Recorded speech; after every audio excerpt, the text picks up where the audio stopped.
This past Friday night, I was able to attend SmackDown, and let me just say, it was a fantastic show. I was blessed to actually be able to have a good Friday night SmackDown and see it in person for that matter.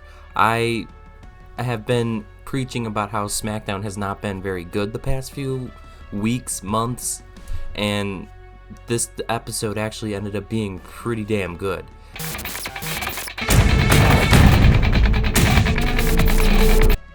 So the night started out around, I want to say 6:40 is when it really started, and that is when WWE Speed came on. It was featuring Sol Ruca from NXT and Michin, obviously from SmackDown. And honestly, it was not a bad match. It was actually a really solid match. Sol Ruca ended up winning, and I knew that outcome before this past Wednesday. That was pretty cool. But yeah, it was a good match. It was a solid opening to the entire Friday Night SmackDown, if I'm being quite honest. So it was a lot of fun. After the Speed match, though, we had some people come out to the ring, being Joe Tessitore and Wade Barrett. They made their entrances to the ring. And one thing I have to say is the new ring announcer, Mark Nash is what they're calling him. He is so damn good. I absolutely love him. He is so good. So he really brought a lot of people in on the night. You know, he did an excellent job of getting fans excited during the commercial breaks and stuff that was going on. He was very interactive with the crowd, and his voice was just so damn good. He has that voice, and honestly, I enjoyed it. He did a really good job, so kudos to him. He's doing a great job so far. And then Friday Night SmackDown officially began, and we got kicked off by CM Punk's hometown entrance, which was so damn cool. It was so damn loud, might I say. I'm not going to play the audio of this clip because I'm going to spare you guys listening to hearing everyone, including myself, sing to his song. But yes, it was deafening in there. It was so damn deafening, and I gotta say, I think it was deafening for the majority of the night. You know, it does not get picked up well through the TV. We went back and watched it back, and it is not as loud as it truly was in that arena. It was so damn loud. Every single time a big name came out, it was just so damn loud, and CM Punk was no different. CM Punk's music, everyone was singing it. It was so loud, and it was just a really cool moment, you know, getting to see him live. He cut his amazing promo, and then Paul Heyman, you ended up hearing, "Ladies and gentlemen," and then he walked out, and then he did his little, "My name is Paul Heyman." Everyone did it. It was a fantastic moment. I absolutely loved it. But he comes out to the ring, Heyman and him go at it for a little bit. And basically, to sum it up, they were just wondering when Roman was going to be there, basically. And Punk was like, whenever Roman gets here, let me know and I'll be here, type of thing. So that's all it really was with them two. But you guys already know that because you've already watched it. But this is just my experience. It was just a lot of fun seeing this. And seeing Heyman in person as well. Another big name you get to see in person. So it was just a lot of fun. And I'm not going to show too much of what goes on because obviously I don't want to get copyright, but I will be showing the entrances for everyone. After that fantastic opening, we ended up getting the Rey Fenix debut. And let me just say, it was probably the best match of the night outside of maybe the Jacob Fatu and Braun Strowman match. This match was so damn good.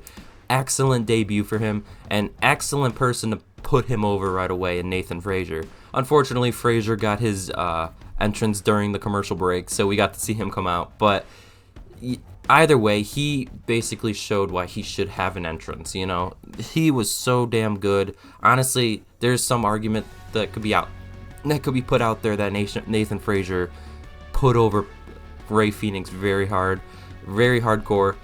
Nathan Frazier, honestly, I would say was the MVP of that match. Even though Rey Fenix looked phenomenal, Frazier made him look phenomenal. So him and Axiom have done so good lately, putting over talent like that. Axiom put over Gunther, even though Gunther didn't really need it, but he still did that.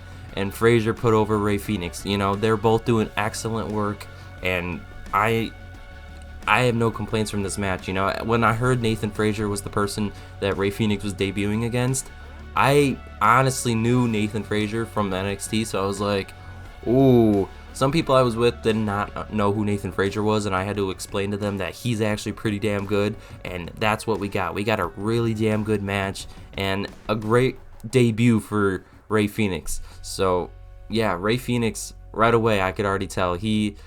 I said this to the people I was with. I was like, Rey Fenix is probably the first real luchador since Rey Mysterio in WWE. I gotta be honest, he is. He 100% is. And maybe you can make the argument since Sin Cara or whatever the hell you want to say, but people who want to say Penta's a luchador, I'm sorry, he does not do normal luchador stuff, so I would not consider Penta a luchador. And then we had the backstage segment between Solo, Tama Tonga, Braun Strowman, and then LA Knight came out of nowhere, yeah, and LNA ended up dropping a bomb on them, and he walked out to the ring, and we got to see his entrance from Gorilla or whatever out to the ring. Really cool. And then Tama Tonga came out after, I think they had a commercial break, and it was very strange. LA Knight's music was just playing during the commercial break, and he was just standing in the middle of the ring, and then his music went away, and then the ring went dark, and he was just standing in there in the corner. It was just like, it's so weird seeing the commercial breaks happen in real life, because it's like he's just out there waiting for the commercial to be over, and it's so funny. It's like, why are we doing this? But either way, after the commercial was over, Tama Tonga finally made his entrance, and then he came out. They had a good match, and Tama Tonga, I gotta say, is underrated. I did not realize he was this good. You know, seeing it in person, he is pretty good, and I gotta give him his praise. He has done a very, very good job. And then we come to the very awkward Tiffany Stratton and Charlotte Flair segment. This segment, wow. I gotta be honest, I had no idea what either one of them were saying this entire time. We could not hear a single fucking thing. It was deafening when Charlotte Flair was getting her boos. I could not hear a damn thing. We had to go back and watch it the next day because we had no idea what was even said. It was so loud that I had no idea what Charlotte and Tiffany were even saying. You know, it was so loud, and that's another problem of the TV does not do it justice. It was so damn loud in there that I had no idea what they were even talking about. Like, I mean, Tiffany left, and like it almost looked like she had like a mic drop moment, and we were all like, what the hell did she say? We had no idea what she even said. And then once we go back and watch it, and I was looking at the social media once we left or whatever, and then I kind of understood what happened, but I was like, wow, I had no idea what she said. But going back and looking back at it, that was definitely some way to add fuel to the fire, if you know what I mean. This feud was definitely the feud that was struggling the most out of every title feud heading into WrestleMania. And now I gotta say, I think it's finally picked up a little bit. And then we had Motor City Machine Guns versus DIY, otherwise known as the bathroom break match. And yes, I kind of considered it that because I would say this was definitely the weakest match of the night. But at the same time, though, it was not a bad match, you know. That's the thing, is I didn't think it was a bad match. It had some cool spots in that match. But yeah, it definitely was the weaker match of the night. And I don't understand why, though. I don't know. It's just when you see these matches in person, it's like you can definitely tell they're moving from spot to spot so easily. And that's the thing, is when you're in person, you can spot that shit so easily when they are moving from spot to spot. But when it's on TV or whatever, yes, you can spot it, but maybe not as hard, you know, because the camera can cut from shot to shot, and it makes you think otherwise. But in person, yeah, that's kind of what it was. They were moving from spot to spot, and it was not very, I don't know, they didn't have enough filler, in my opinion. Filler space in between the spots and stuff. That's really what it was. They were just moving from spot to spot, and unfortunately it kind of suffered from that. But at the same time, it wasn't a bad match by any stretch of the imagination. And then we had the B-Fab and Naomi match, and I was so damn lucky to catch the Jade Cargill and Naomi attack right away during her entrance. I saw a figure walking right behind Naomi. I'm like, what is that? And then all of a sudden it was Jade, and I was like, oh, like, whoa, I got that. I was like, holy shit, I got that on footage. I'm like, oh my god. That was probably the best thing I got on footage all night. It was just seeing that attack. and seeing it happen. You know, I was just expecting it to be a regular Naomi entrance, same as everyone else, and then all of a sudden Jade comes from the shadows. That was pretty cool. And then we got like a 5-second squash match between Naomi and B-Fab, unfortunately for B-Fab, of course. But then Jade comes out and attacks Naomi again, and they make that match official, Jade and Naomi for WrestleMania. And yeah, and now we go on to the unfortunate Kevin Owens promo, basically saying he's no longer going to participate in WrestleMania due to his neck injury that he has, and he's going to have to go away and get surgery for it. This was very unfortunate because being there in person, the arena could not read the room very well. They had no idea. Kind of the same thing with the Jey Uso promo this past Monday night, where Jey Uso was trying to be serious, but the crowd was yeeting every time he talked, and Jey was trying to tell them to stop, type of thing. It's the same damn thing. Kevin Owens was getting booed during this promo, and it's very unfortunate. The boos weren't as loud as the Charlotte boos, but they were there, and it's unfortunate because Kevin Owens did not deserve this. And as I said, the arena really could not read the room. Like, they could not understand that this was not, like, work or anything. This was real. And that's kind of on WWE as well. They could have went about doing this better. Having maybe, like, a Triple H or someone come out and give him a hug or something like that. Make it look a little bit more believable. And then having Randy Orton come out before Kevin Owens even clears the ring. I wasn't a huge fan of that. Have Randy come out afterwards. But, yeah, that kind of made fans think even more that this was a work type of thing and Kevin Owens was just going to attack him type of thing. But that's not what happened. Kevin Owens just walked straight out or whatever. And yeah, it really was no point for that. Have Randy come out after KO leaves the ring. That's really what should have happened. But either way, when Randy came out, this one or the CM Punk entrance were the loudest of the entire night.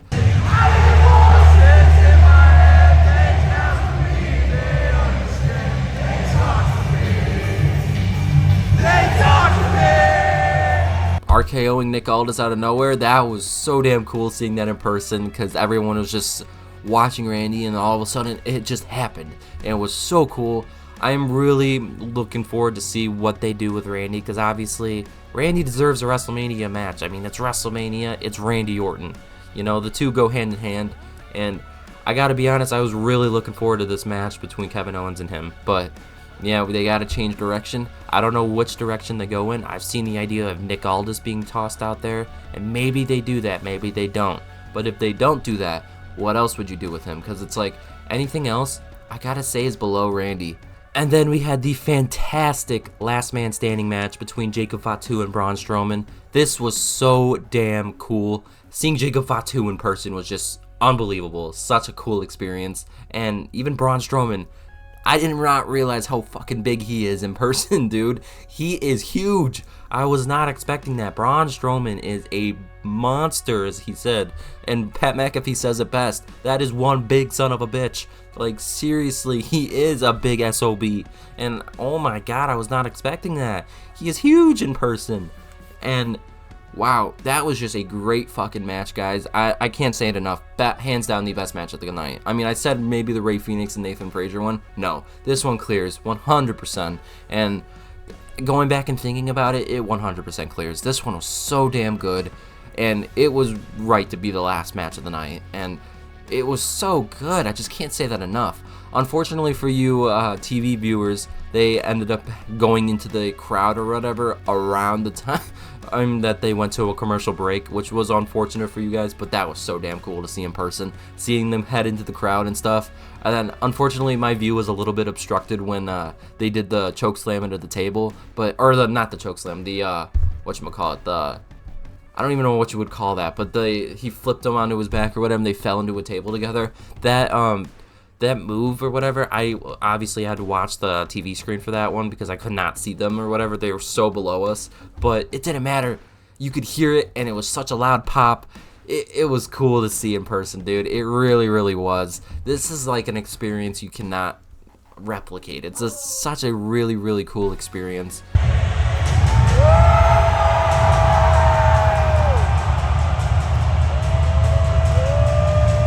And then we come to the main event where Roman Reigns makes his entrance first, and I've heard a lot of people toss it out there that there is nothing like a Roman Reigns entrance in person, and they are right.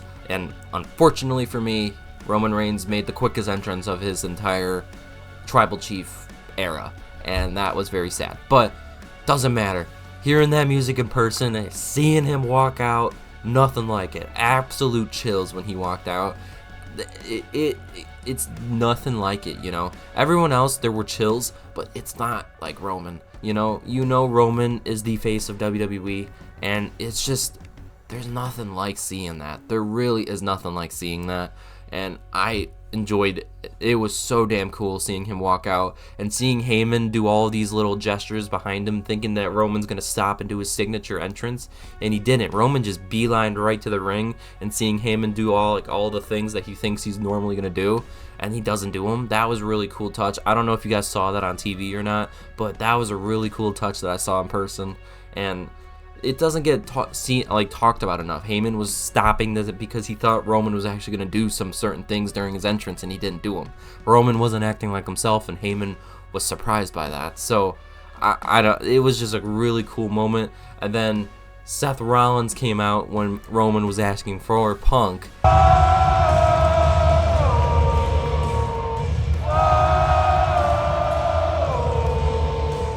And that was really cool. And we did the Seth Rollins sing-along for a little bit. That was really fun. And that, again, there's nothing like these three. There is just nothing like seeing these three in person. I am a visionary. I am a revolutionary. I am Seth freaking Rollins. Seth's entrance was so fucking awesome. That was so fun. And then, all of a sudden, they both called out CM Punk, and then CM Punk makes his second entrance of the night.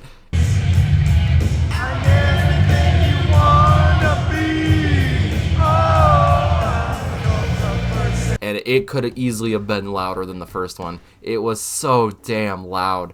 Both of his entrances were so loud, rightfully so. I mean, he is the hometown hero, but either way, it was so loud.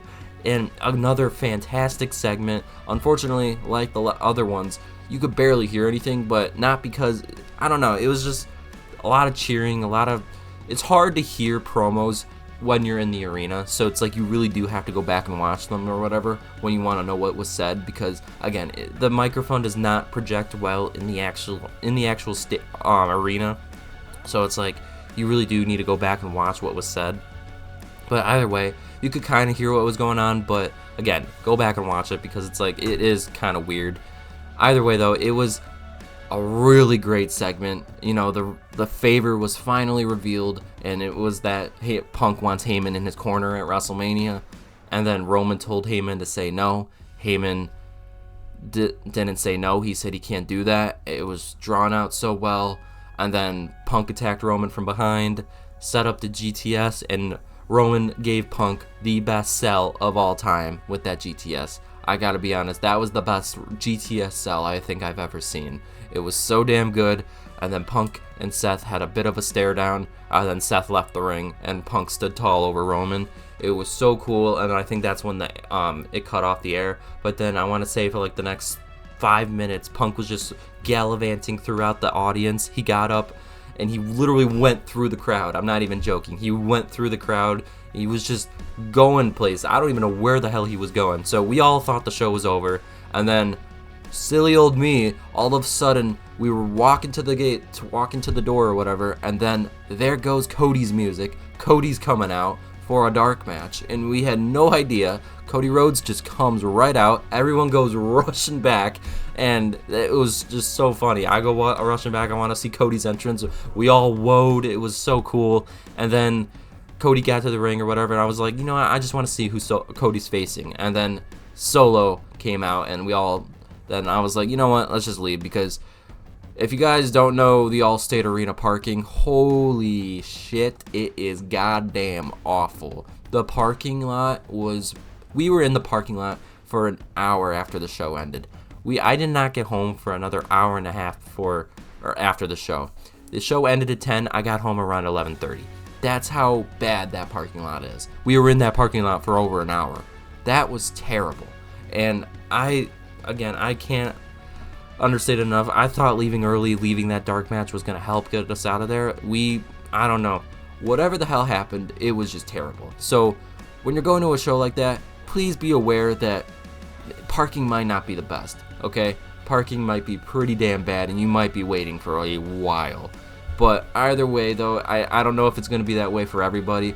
I know the Allstate Arena has had complaints in the past about parking and stuff like that, so I'm not surprised. But yeah, I worked at 6 in the morning the next day, so obviously I was a little bit tired the next day. That was kind of rough. So getting home at 11:30, basically not falling asleep, and maybe until 12:30. Yeah, that was kind of rough. A little bit of a, not a great idea on my part to go to SmackDown, but doesn't matter. It was still a fun night. I wouldn't change it for anything. It was such a fun night. But yeah, so that was my experience at Friday Night SmackDown, this past SmackDown, and it was just a phenomenal time getting to see all those people in person. I would not change this experience for anything. It was such a fun experience, and I may or may not have went back at the Allstate Arena listings and saw if WWE was coming back in town anytime soon. Unfortunately, it doesn't look like they are anytime soon, which is probably a good thing because obviously that's going to be some more money coming out of my wallet, so that's a good thing that they're not coming back because I probably would, pay to go see them again. I mean, I'm not saying probably. I would go pay to see them again, and so that... Thank God they're not coming back anytime soon because obviously, But yes, that was a fun experience getting to see all those people in person, and yeah, it was just so damn cool. And again, if any of you guys are able to, I would seriously recommend it. Even a SmackDown, as I've said in the past, haven't been good, but there's no experience like doing that. That was so fun, and I can't say it enough. It was an experience of a lifetime. It was something that it was just so fucking cool to see in person that, I mean, I would seriously do it again. I would do it again in a heartbeat. So if you guys are able to, spare the money to go and see one of these shows live, if it's a Monday Night Raw, a Friday Night SmackDown, even if you're able to go see a PLE, do it. It is something that is just such a fun experience. The crowds make it so much more fun, especially when it's a good crowd. But yeah, this one, my crowd was active all night. They were active all night, and it was just a fun experience. So with that being said, though, if you guys are able to go see them, please do, and please leave your thoughts and comments down below if you have any questions about how anything else that happened at my SmackDown. Like, if you want to know anything, I will be sure to answer it down below. So yeah, please let me know if you guys have any questions, and until next time, see ya.